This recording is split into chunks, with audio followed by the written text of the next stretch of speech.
Жеңиш майрамыңыздар менен бардığınızdardı чын ыкыластан куттуктаймын. Бул албетте улуу майрам. Бүткүл жер жүзүн дүңгүрөтүп, сагыныч, көз жаш, арман менен келген майрам. Мен ошол жеңиш майрамын арлап, булгалап жеңиш байрагын деген ыр жаздым эле. Ошону окуп берейин.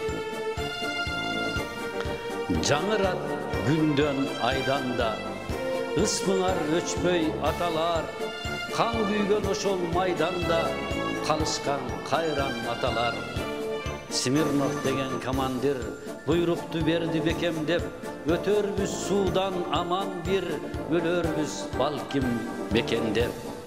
Ээлеген душман дайраны, кышында кечип манычты, кайтарды элге кайраны, канчасы жерде калышты. Чак түштө күнү батса да, келделе жеңиш кеч качан, көрүнбөй жерде жатса да, өлбөй эрдик эч качан. Өлбөйсүң эрдик жайнагын, жүзүңдө сенин күн жүрөт, булгалап жеңиш байрагын, дүйнөнү кайра дүңгүрөт.